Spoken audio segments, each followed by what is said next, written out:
Bismillahirrahmanirrahim. Assalamualaikum. I am Samra Khubaib and you are watching Statistics Solutions.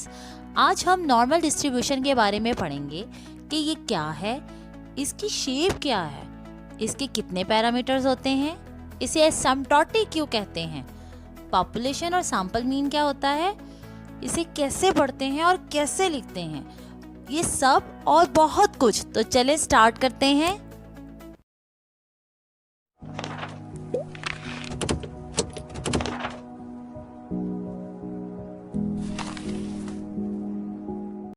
Okay, what is a normal distribution. Normal distribution क्या होती है, इसका हमारी ज़िंदगी में क्या अमल दखल है।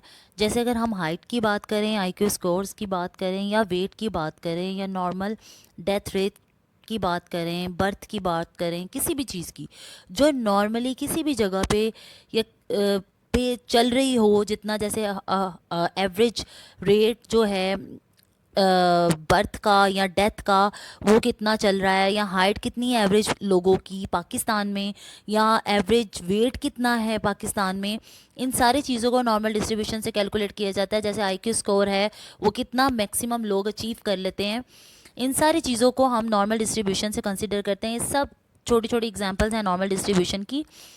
इसकी प्रॉपर डेफिनेशन है limiting form of binomial distribution where probability of trials n is very large and p and q is very small। अब लिमिटिंग फॉर्म है ये बाइनोमियल डिस्ट्रीब्यूशन की। जैसे बाइनोमियल डिस्ट्रीब्यूशन के बारे में आपको पता होगा कि बाइनोमियल डिस्ट्रीब्यूशन में n भी बहुत स्मॉल होता है और p एंड q भी इतने लार्ज नहीं होते, लेकिन यहाँ पर n भी लार्ज है और p और q भी इतने स्मॉल नहीं होंगे। वो इसलिए क्योंकि ये पॉपुलेशन का मीन और वेरिएंस की बात हो रही होती है। पॉपुलेशन और मीन का जो वेरिएंस है वो हम आगे फर्दर अभी इसको बाद में डिस्कस करेंगे। नॉर्मल डिस्ट्रीब्यूशन, इसमें P जो है यहाँ पर जो डेफिनेशन में P आया है, इसका मतलब है सक्सेस आउटकम्स और Q का मतलब है फेलियर आउटकम्स। नॉर्मल डिस्ट्रीब्यूशन की नॉर्मली जो शेप होती है वो बेल शेप होती है और इसका जो मीन है वो मिड में लाई करता है। फर्दर इसको डिस्कस करते हैं कि बाइनोमियल डिस्ट्रीब्यूशन एक्चुअली होता क्या है। Binomial distribution is a frequency distribution of possible successful outcomes in a given number of trials। इसको हम एग्जांपल से ले लेते हैं। अगर फ़र्ज़ करें आपने एक कॉइन को टॉस किया है, ठीक है, उसमें दो ही पॉसिबिलिटीज़ हो सकती हैं, या तो हेड आएगा या टेल आएगा, ठीक है। अगर वो दो पॉसिबिलिटीज़ हैं तो दो सैंपल हैं। अगर हमने फ़र्ज़ करें उसमें से ये निकालना है कि भाई सक्सेसफुल आउटकम्स हमारे हेड है, ठीक है, तो हेड कितने टाइम आएगा, 1 टाइम। और हमारे टोटल सैंपल कितने हैं, टोटल सैंपल हमारे पास 2 हैं, क्योंकि हेड आएगा एक दफ़ा और एक दफ़ा टेल। किसी भी क्वाइन में, एक क्वाइन में दो ही पॉसिबिलिटीज़ हो सकती हैं, या वो हेड की हो सकती हैं या टेल की। और अगर हम अपने सक्सेसफुल आउटकम को हेड कंसिडर कर लेते हैं कि हमने उसी की प्रोबेबिलिटी निकालनी है, तो वो 1/2 आएगी। इसको बाइनोमियल डिस्ट्रीब्यूशन कहते हैं। और ये लिमिटिंग फॉर्म बाइनोमियल डिस्ट्रीब्यूशन की जो है वो नॉर्मल डिस्ट्रीब्यूशन है, राइट। नॉर्मल डिस्ट्रीब्यूशन प्रोबेबिलिटी का सबसे इम्पॉर्टेंट पार्ट है, जो नॉर्मली ऑलमोस्ट जितने भी प्रोबेबिलिटी के फंक्शंस हैं या जितनी भी प्रोबेबिलिटी परफॉर्म की जाती है स्टैट्स के अंदर, वो सारी इसके ऊपर डिपेंड करती है ऑलमोस्ट। नॉर्मल डिस्ट्रीब्यूशन को बहुत सारे नामों से जाना जाता है।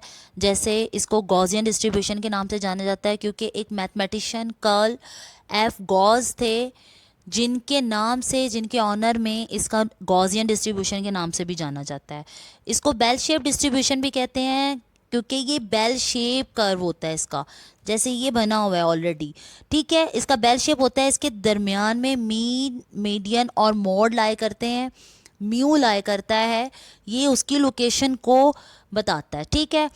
Continuous probability distribution, continuous probability distribution के नाम से भी इसको जाना जाता है। वो इसलिए क्योंकि ये कॉन्टीन्यूटी में राइट और लेफ़्ट साइड पर दोनों साइड्स पे बढ़ती है, ठीक है।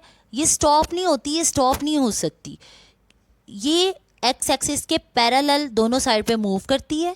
यूनी मॉडल भी इसको कहते हैं। यूनी मॉडल इसलिए कहते हैं क्योंकि इसका मीन इसका मॉड और इसका मीडियन दोनों तीनों मिड में लाई करते हैं। मॉड भी मिड में लाई करता है और मीन के इक्वल होता है, इसलिए इसको यूनिमॉडल कहते हैं क्योंकि इसका मॉड एक ही होता है। और सिमेट्रिकल डिस्ट्रीब्यूशन भी इसको कहते हैं। सिमेट्रिकल डिस्ट्रीब्यूशन इसलिए कहते हैं क्योंकि ये तीनों चीज़ें एक दूसरे के इक्वल होती हैं, इसलिए इसको सिमेट्रिकल डिस्ट्रीब्यूशन के नाम से भी जानते हैं। ओके इसको एसिम्प्टोटिक के नाम से भी जानते हैं। एसिम्प्टोटिक क्या है एक्चुअली?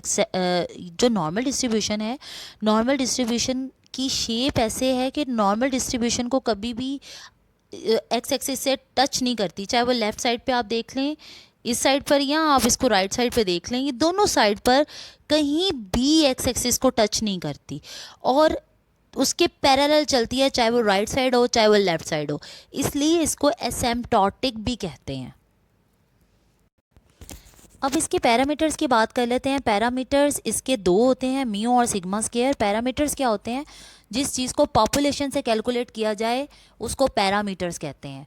और इसके दो पैरामीटर्स हैं, म्यू और सिग्मा स्क्वायर। म्यू किस लिए यूज़ किया जाता है? Mu location of centre of graph, कि उस ग्राफ की क्या सेंटर पॉइंट है उसको लोकेट करने के लिए म्यू यूज़ किया जाता है। और सिग्मा स्क्वायर उसकी विड्थ को यूज़ करता है, उसके ग्राफ का कितना वो वाइडर होगा, सिग्मा स्क्वायर उसको शो करता है। जैसे इस ग्राफ में अगर आप देखें तो ये वाला पोर्शन, ये वाला पोर्शन, ये वाला पोर्शन, ये सारे पॉइंट ग्राफ की वाइडर को शो कर रहे हैं कि कितना वाइड होगा, कितना स्लिम होगा, किस तरह का होगा।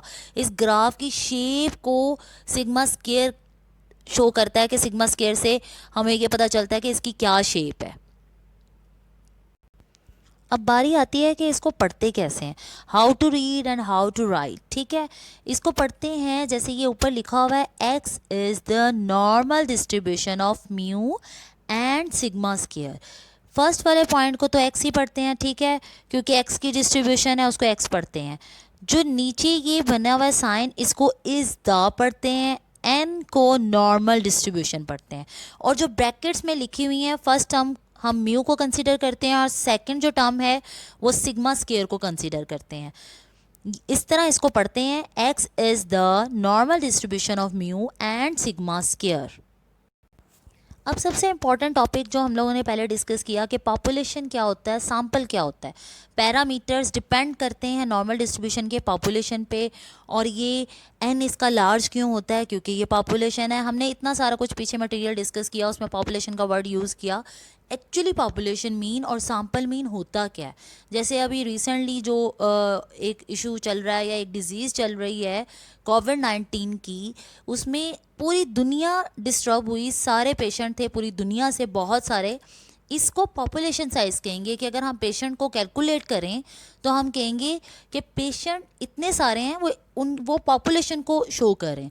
लेकिन अगर हम ये कहें कि उनमें डॉक्टर्स या वो लोग जो इसकी वैक्सीन के लिए काम कर रहे थे वो बहुत थोड़ी सी तादाद में है, ठीक है, और वो चंद कोई हो सकता है, हर कोई नहीं हो सकता। जिसके पास प्रॉपर एक ऑथेंटिक एक्सपीरियंस होगा या वो इस चीज़ के पहले से ही जान पड़ताल कर रहा होगा या जो भी होगा, उसको हम सैंपल से कंसिडर करेंगे क्योंकि वो उस डिज़ीज़ को ख़त्म करने के लिए काम कर रहा है। अगर हम पेशेंट, तो वो पेशेंट कोई भी हो सकता है, तो इसको हम पॉपुलेशन से कंसिडर करते हैं।